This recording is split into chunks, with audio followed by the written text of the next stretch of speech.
mean, I got breast cancer at the end of one relationship, and it was horrible, but when I came through it, I was like, you know what? I would still be in that relationship had I not gotten breast cancer. Imagine finding out in the same week that your engagement is over, your ex is already with someone else, and you have breast cancer. All three, same week. That is exactly what happened to Sheryl Crow. She was one of the most successful musicians alive. 9 Grammy Awards, over 50 million albums sold worldwide. She looked like someone who had everything figured out. But behind all of that, one week quietly broke her in ways most people never knew about. She carried it for years before she finally started talking. And what she said when she did talk changed how a lot of people saw her entire story.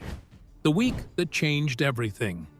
Most people know Sheryl Crow from her music, Soak Up the Sun, All I Wanna Do, If It Makes You Happy, songs that feel easy and warm and like summer. That is the version of Sheryl Crow the world got comfortable with. So when the real story of 2006 came out, it hit people differently than they expected. Here is what happened. Sheryl had been engaged to Lance Armstrong. They had been together for 3 years. Lance Armstrong was not just famous at the time. He was one of the most celebrated athletes on the planet. 7 Tour de France titles. A cancer survivor who had become a global symbol of beating the odds. When he and Sheryl got together, it felt like 2 remarkable people finding each other. The public loved it. Sheryl Crow, who was dating Armstrong during 2 of his 7 Tour de France victories, was apparently in the room. Then, in February of 2006, they announced their engagement was over. The breakup made headlines everywhere. Sheryl said the split was hard. That would have been enough for most people to deal with on its own. But that was not all that happened that week. That same week, Sheryl was diagnosed with breast cancer. Not a scare, not a maybe. A real diagnosis. Early-stage breast cancer, but cancer all the same. She was sitting inside the collapse of her engagement and at the same time processing what it meant to have cancer growing in her body. And then there was the third thing. She found out that Lance was already seeing someone else, a famous actress. It was not a rumor she could dismiss. It was real, and she knew it. 3 massive things. 1 week. She described it herself years later on a podcast called The Bobby Cast. She did not dress it up. She did not try to make it sound manageable. She just said plainly what it was. The same week they split, she got diagnosed, and she found out he was seeing someone else. 3 things at once that each on their own would have been a lot. What followed was about 9 months of treatment, radiation, and alongside the physical side of it, she was also dealing with the grief of losing the relationship, the anger that comes with finding out someone has moved on before you have even started to breathe again. She described that period as 9 months of radiation and grieving and anger all tangled up together. Here is what makes this story more than just a celebrity breakup. Sheryl Crow had spent years being the person who held things together, in her music, in her relationships, in how she showed up for other people. She was the strong one, the one who kept going. And suddenly, she was dealing with something that did not care how strong she was or how many Grammys she had on the shelf. Cancer does not negotiate. Grief does not negotiate. And finding out the person you loved has moved on while you are still in the middle of falling apart is its own specific kind of pain that most people who have been through something similar recognize immediately. The public mostly saw the surface of it. The breakup was covered. The cancer diagnosis was reported. But the fact that all 3 things landed in the same 7 days was not something that got the attention it deserved at the time. People were still processing the engagement news when the cancer story came out. But before we get to how she got through it, you need to understand who Sheryl Crow actually was before any of this happened. Because that part of the story matters more than people realize. Where she came from and what she built. Sheryl Crow did not arrive at the top of the music industry easily. That is worth knowing. Because understanding how hard she worked to get there makes what she went through in 2006 hit even harder. She was born in Kennett, Missouri, in 1962. Small town. Her parents were both musicians. Not famous ones, just people who loved music and passed that love on. Sheryl started playing piano when she was very young. By the time she was in high school, she was already serious about it. She studied music at the University of Missouri and graduated with a degree in music education. After college, she taught elementary school music for a while. Most people do not know that part. She was a teacher before she was a star. She was helping kids learn to read notes and play instruments while quietly dreaming about something bigger. For somebody like me who, I'm from a really small town, I wanted to be great. I didn't want to, famous wasn't like the end-all goal. She eventually moved to Los Angeles in the mid-1980s. She started doing session work and background singing for other artists. One of those artists was Michael Jackson. She sang backup on his Bad World Tour. She was in rooms with some of the biggest names in music, and nobody knew who she was yet. The road to her own career was not short. She wrote songs.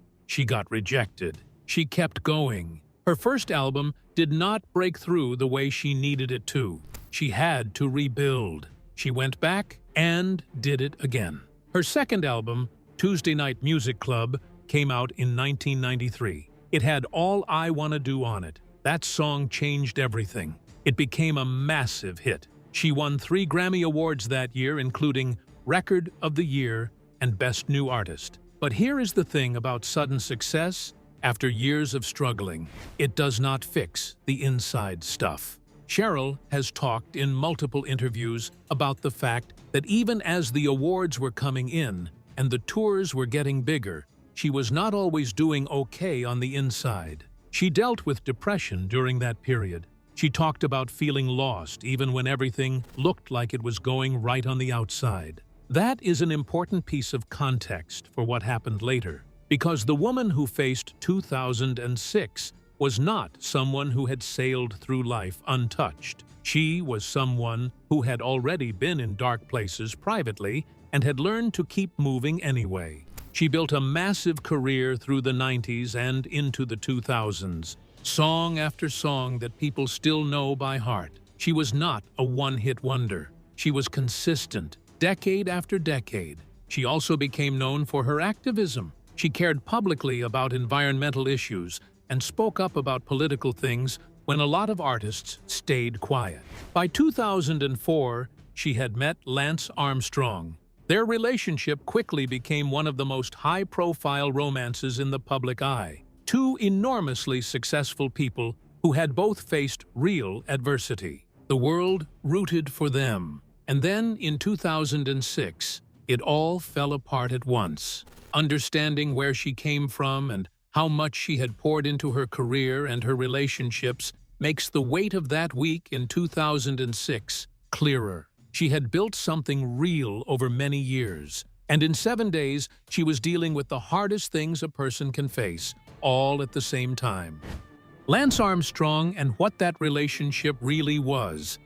To understand what the breakup meant to Sheryl, you have to understand what Lance Armstrong represented in 2006, not just to her personally, but to the whole world. Lance Armstrong had been diagnosed with testicular cancer in 1996. It had spread to his brain and lungs. Doctors gave him a very low chance of survival. He survived. He came back and won the Tour de France 7 consecutive times, starting in 1999. He started the Livestrong Foundation. He became a global symbol of surviving the impossible and then doing something extraordinary on the other side of it. When Sheryl started dating him in 2003, people were genuinely happy about it. Here was this resilient athlete and this incredibly talented musician. Both of them had proven they could handle difficult things. It seemed to make sense. They got engaged in September of 2005. Sheryl was happy about it. She talked about it publicly with real warmth. She was planning a future with him. Then, in February 2006, the engagement ended. The official statements were careful and brief. Irreconcilable differences. They both wished each other well. The public language of a breakup that neither side wanted to get into detail about. What Sheryl eventually shared years later was that the timing of everything was brutal. It was not just that the relationship ended. It was that it ended And then immediately, in the same week, she got the breast cancer diagnosis and also found out he had moved on to someone else almost instantly. There is a particular kind of pain in finding out someone has moved forward while you are still standing in the wreckage of what you thought you were building together. Sheryl has been honest about the fact that she felt anger. That is a real and human response. She did not pretend the anger was not there. She also did not spend years publicly going after him. She processed it. She grieved it. She was honest in interviews when she chose to be, without turning it into something ugly. What made it harder was that Lance Armstrong's public image was still enormous at the time. The doping scandal that would eventually collapse his reputation did not happen until much later. In 2006, he was still the inspiration. He was still the guy on the Livestrong bracelet that millions of people wore. Sheryl had to process a private heartbreak, while the person she was heartbroken over was still being celebrated everywhere she looked. That is a specific kind of difficult that does not get talked about enough. When you are grieving a relationship with someone the world still adores, you do not get the simple space of just feeling sad. It is tangled up with public perception and with what it looks like from the outside. She got through it, but she did not get through it quickly. And she did not get through it alone. The thing that eventually helped her shift was something her doctor said during her cancer treatment. Not a friend, not a therapist, her oncologist. And what that doctor told her is the part of this story that a lot of people have held on to since she shared it. Cancer, radiation, and the doctor who said something that changed her life. Getting diagnosed with breast cancer is terrifying on a normal day. Sheryl Crow did not get a normal day. She got the diagnosis on top of a breakup, on top of finding out her ex had moved on. She walked into that diagnosis already exhausted. Her cancer was early stage. That was fortunate. It meant treatment was possible, and the prognosis was good. But early stage does not mean easy. It still means cancer. It still means doctors and tests and decisions and fear. It still means sitting with the fact that your body has something in it that needs to be removed and treated. She went through about 9 months of treatment. Radiation was part of it. Anyone who has been through radiation or watched someone they love go through it knows that it is not a small thing.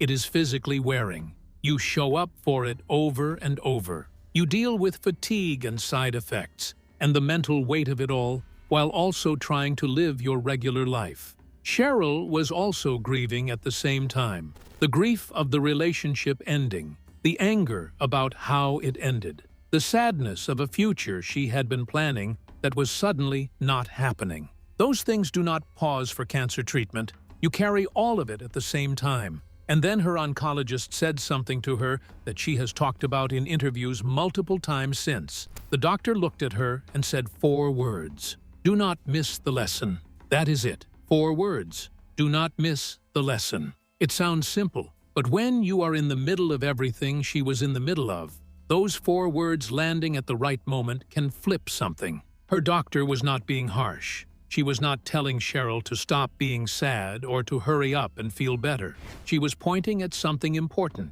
There is something here to learn.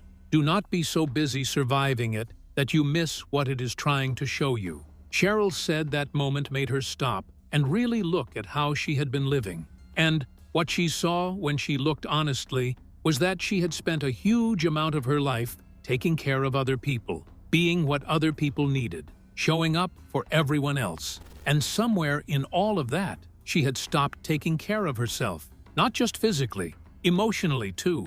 She had been pouring herself out and not refilling. She had been prioritizing everyone else's needs and quietly putting her own to the side. And the body eventually says something about that. Life eventually says something about that. That realization did not happen overnight, but it started in that conversation with her doctor. It was the beginning of Sheryl Crow looking at herself differently, not as the person who held everything together for everyone else, but as a person who deserved care and honesty and real partnership, including from herself. She has said that the 2006 period, as brutal as it was, cracked something open in her. Not in a way that felt good at the time, in a way that hurt, but also in a way that eventually led her somewhere better. The painful things sometimes do that if you are willing to pay attention to what they are showing you. Her doctor told her not to miss the lesson. She did not.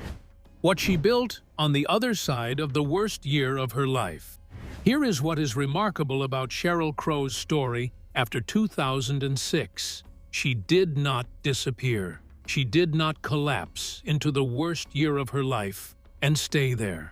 She came out of it, and she built something that she has said means more to her than all the Grammys combined. In 2007, she adopted her first son. His name is Wyatt. She did it on her own, as a single woman. She made the decision that she did not need to wait for a partner to become a mother. She wanted a family. She was going to build one. 3 years later, in 2010, she adopted a second son. His name is Levi. She has talked about her boys in interviews with a warmth that is different from how she talks about almost anything else. They are the thing she is most proud of, more than the music, more than the awards, more than any professional achievement. She says being their mom is the best thing that ever happened to her. Think about that for a second. The woman who had one of the worst weeks of her adult life in 2006 looked at what was left and decided to build a family. She chose joy deliberately. She went and got it instead of waiting for it to show up. She also kept making music. Her career did not stall. She continued touring. She continued releasing albums. She collaborated with other artists. She remained one of the most respected voices in American music. The industry had not moved on from her, and she had not moved on from the industry. But there was another health scare waiting. In 2012, 6 years after the breast cancer diagnosis, Sheryl Crow found out she had a benign brain tumor. Not cancer this time. Benign means it was not spreading and was not immediately life-threatening. But a brain tumor is a brain tumor. Finding that out is not a minor event. She handled it with the same approach she had developed after 2006. She got the information. She got the right medical help. She paid attention to what her body was telling her. She took care of herself. She has been open about the fact that the brain tumor affected her memory. She noticed it was harder to retain new information than it used to be. For a musician who writes and performs complex material, that was not a small thing to deal with, but she dealt with it. Sheryl Crow, at 64, is not someone sitting in the shadow of everything that happened to her. She is someone who went through several of the hardest things a person can face and came out still standing, still creating, still raising 2 boys she loves, and still being honest in interviews about what all of it actually felt like. The version of her that came through 2006 is tougher and clearer and more herself than the version that went in.